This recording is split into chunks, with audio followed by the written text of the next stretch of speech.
Well, thank you. Thank you for being here and carving out a little time for a 100-day press conference. It's been, I think, 102 days actually now, but since I took office on May 15, and one of the things that happened the night of the election that came out of my mouth, and it was not planned, but I'm having to hold to it now, is I said, hold me accountable. I said that after I won. And I know the people in the cameras have not forgotten that line.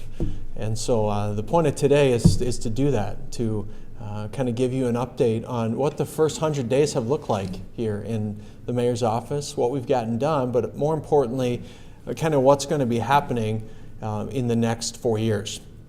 And we're going to tease that and set the stage on that a little bit as well. So, you know, one of the things I got advice on early on was to develop a transition team of people who have sat in the mayor's chair, people who have been involved in government, people who could provide insight and value to a private sector guy who was getting involved in the public sector and was new to a lot of this.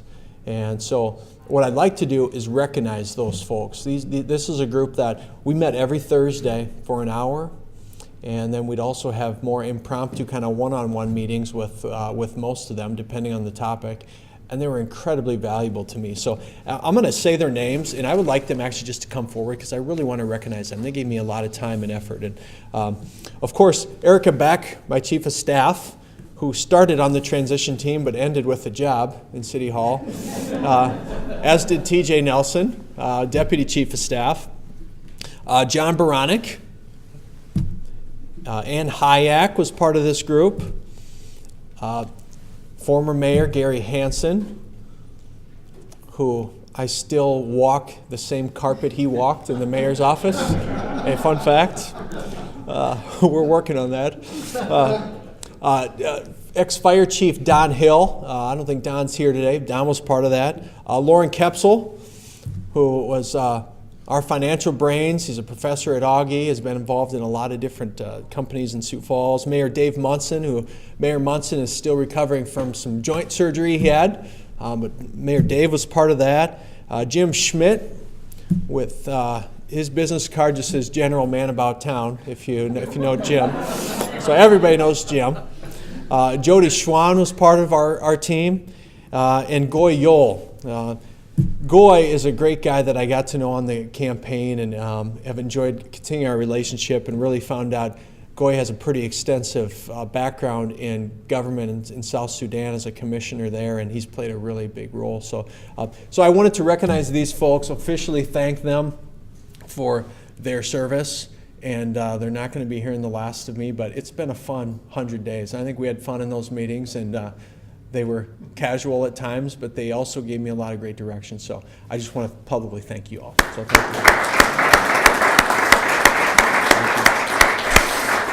Thank you. And you can be seated. Thank you. General Man About Town. So if I can highlight probably one of the biggest accomplishments of the last 100 days, and maybe this is all I need to say and then we can just be done, is Mr. Bendo got his pipe. You see that? Okay. Thank Mike Cooper for helping get that done, so the Sioux Falls icon lives on. But really what we did early on is we developed a 100-day plan, and that plan was not just going to be lip service or a document that would help win an election. We've been executing to that plan, and I had a binder with that plan, and I look at it every single day and I say, okay, how are we coming on some of these things? And some of the items you rethink once you get into the chair. You're like, oh, that sounded good on the outside, and now that I've sat down in the mayor's office and see how this works, I don't think we need to do that, or maybe that isn't such a priority. I'll use one example. One was to audit all the ESL opportunities in the city and understand where ESL, English as a second language, is being offered. Well, that was going right to the end, assuming that was a problem. There's a lot of upstream things that I need to figure out before we determine, do we need more ESL classes, or is there more ESL opportunities? So we didn't do much on that. because that was way downstream, and through Goy's help and other things, realized there was probably more important things to do in that lane than audit all the ESL opportunities. So in the back of the room, when you came in, if you didn't pick one up, there's kind of front and back of those items that we looked at in the first 100 days, and they're kind of separated into 13 areas. And just kind of by way of looking at this, if you need a legend, there's check marks by things that I'm proud to say we got accomplished.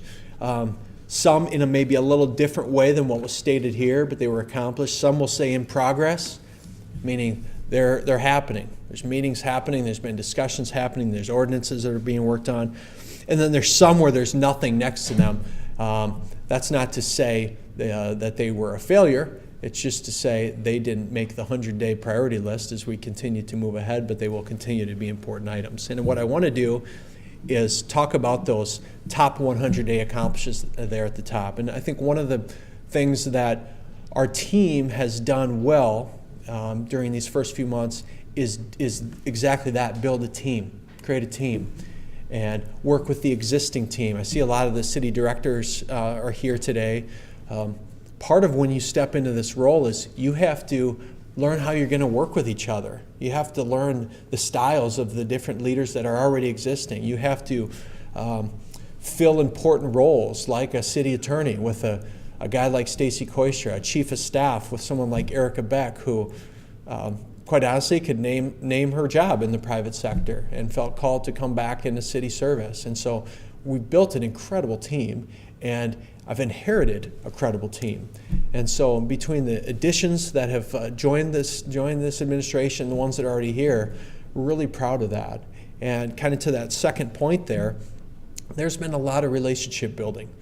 And I know that sounds very kumbaya, but that's a really important part of these first several months. It's not to assume that you have the answers, not to assume you know what's going on in health and in fire and in accounting, but to sit down and build relationships with the leaders in all those areas and understand what are your true challenges and how can I empower you to do your job better and to work with you better.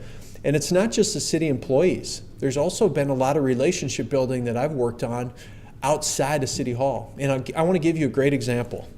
And it may not seem like a big deal, but it kind of was a big deal. And that this is about 2 weeks ago now, I called Dr. Brian Maher from the school district, and I called Cindy Heidberger with the Minnehaha County Commission. I said, Cindy, you guys are considering an opt-out. This is before they decided against it, an opt-out. School district, you got a $190 million dollar bond you're trying to pass. We have some things that we're looking at doing with water reclamation and public safety training center. How do we craft a universal message about this is a moving Sioux Falls forward plan versus saying, school district, that's your lane, you guys figure that out. I got my own fish to fry in water reclamation and public safety. And county, I know you got a jail issue and you got that's your deal. We got and those three specifically said, Paul, this is great. This is great that we're coming together and talking about this. Because all three of the decisions that our groups will make will affect ultimately the taxpayer, just all in a little different ways. And so in that example, I've been doing a lot of that. And I talked a lot about that when I campaigned, about consensus building and building relationships. And I'm trying to do a lot of that. So I'm really proud of the relationships we've established with Lincoln County Commission, Minnehaha County Commission, and I actually just met with Nick Fosheim recently with the Minnehaha County and Lincoln County Economic Development to talk about a mayoral summit that we can start having between the mayors of our two counties to better understand the challenges we're all facing as we move towards what is sometimes a swear word in some circles about regionalization and learning how we work together more. The third thing there that I'm really proud of, and I'm not running away from talking about this, is our mixed-use parking ramp and our mixed-use parking ramp project. Spent a lot of time doing due diligence on that project when we took office. Erica played a critical role in that. That's her lane. She knows development. She knows public-private partnerships. She knows development agreements. And we assess that baby every which way. And that's why we held a press conference not long ago with Jeff Lamont to express our excitement about the project, because it's a good project. It's a good project for downtown. It's a good project for economic development in downtown and in our entire region. It meets a demand that we have with parking. It checks all the boxes. I said it before, I don't like the way we got there, but I love where we landed. And I do love where we landed. And I love seeing the dirt moving on that thing, and that's a good project. And going forward, that's all you're going to hear from this administration is our excitement for that project, because it's the right project. Also really proud to have established and presented a 5-year CIP and a 2019 operating budget, which that's a little bit of a cruel joke when you get sworn in on May 15, and I think I had probably 5 budget meetings the next week and having to make multi-million-dollar decisions right out of the gate. And so it took a lot of hand-holding from the directors and from our finance team and to walk me through that process. And ultimately, we presented a budget that was really focused, not only the CIP, but also the operating budget, on foundational tenets of government, infrastructure, public safety, public health, those sorts of things. So I think it was even though it was a large budget from a number standpoint, that large budget is being spent on things that are going to set up our city for generations long after I'm in the mayor's office. And to me, that's what success looks like, is how do you pass the baton to the next generation and the next administration and say, man, this place is really ready to roll. And so excited about that. We also, I think it was probably the 3rd day in office, Rich Nazer at the Discovery District, and with Zeal Center for Entrepreneurship, he calls me and says, Paul, we got a tremendous opportunity at the Discovery District with SAB Bio and Alumen to be anchor tenants, and they're ready to go. And the state has stepped up, and USD has stepped up, but we need to find $1.5 million, and the city's got to step up to figure out how we get them here. And it's a game-changing biotechnology advancement for our city. And Erica was on my transition team at the point, and I called her and I said, how do you do this? How do you find $1.5 million in the budget, and can you just not go out to eat as much like you do at home, or how does this work? And I say that a little bit in jest, but her and Tom Huber and others sat down because this was going to be a priority. Because what's going to happen at the Discovery District, I fully believe, is going to be a transformational district and a transformational community, ultimately, for a whole new level of jobs, of economic development for Sioux Falls. Sioux Falls is obviously very dependent on our healthcare climate, and we have been historically dependent on our financial services climate. Well, as those things change and alter, what's the next flag in the sand we need to start establishing ourselves in? And biotechnology is one of those, being in the ag area we live, and specifically ag pharma and biopharma, which SAB does and Alumen does. So that was a big win. And we didn't talk about it a lot, got past it a couple council meetings, but I could almost say that's the biggest achievement, I think, of the first 100 days was getting that deal put together. Next Tuesday, the Narcotics Crime Unit actually takes the street. They're doing some training right now, and the NCU, the Narcotics Crime Unit, was set up with Chief Burns and the Drug Task Force to do street-level surveilling of narcotics. And I couldn't make this up if I tried. I had a guy in my office come into my office 15 minutes ago, or 20 minutes ago. I was leaving to walk out the door. And he was pleading to me about the meth problem in Sioux Falls. And I'm not sure if he was having an upper or downer himself, but he was losing it in my office. And he was begging me to do something about the meth problem. And he himself is a meth addict, and he admitted that. And I said, buddy, I got to go. I got a press conference I got to go do. And he's like, yeah, you go do your fancy press conference. Feeling ignored that, you go do the camera thing while the rest of us suffer. And I'm not going to forget that conversation. His name's Lonnie from San Antonio. And Colleen, maybe you've seen Lonnie in your office before. I hadn't seen this guy before. But it reinforced to me that the narcotics challenges in the city will continue to be my number one focus. And they will be, because they impact crime, they impact affordable housing, they impact workforce, they impact public health.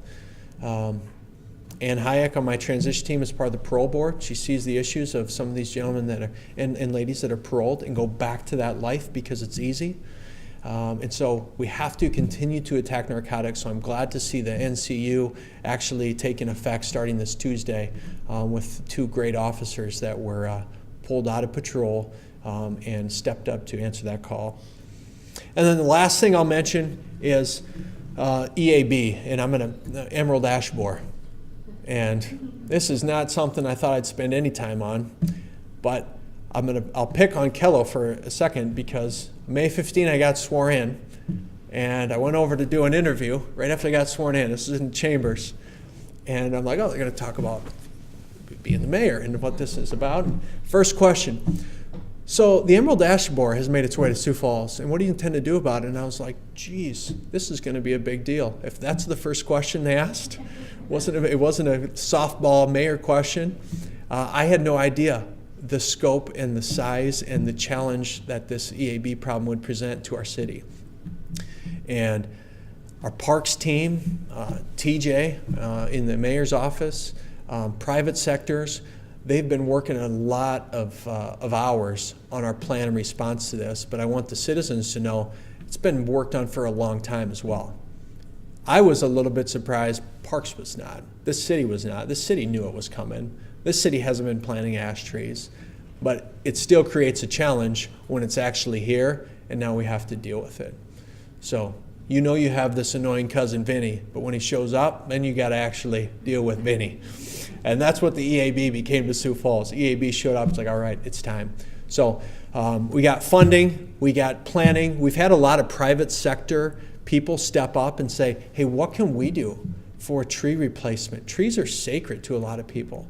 And you chop down a tree that's been in their front yard for 80 years, that's a family member. And so we're continuing to work on systems and methods by which people can help with our reforestation efforts for the EAB. So with that, I'm not going to talk about the rest of the stuff in here. Those are the things I wanted to highlight. I will say that in the next, about 3 weeks, we're going to be rolling out the plan for what the next 4 years of Sioux Falls looks like. This was 100 days. This was get your feet wet. This was figure out where the bathroom is in City Hall. This is all that stuff. Now that all that stuff is done, what do the next 4 years look like for our city? What do we need to focus on? What does success look like? What's the universal vision that all these city departments can rally around and move our city forward with? And on September 17, we're having a city employee-wide meeting, and it's going to be called our One Team meeting. And the details of this 4-year plan are going to be released in that. So it's probably about the same day we'll let the media know what this plan looks like, the details of this plan, and the items that you'll be able to hold the administration accountable to regarding what that plan will be. So really exciting first 100 days. A lot of people in this room played a big part of that.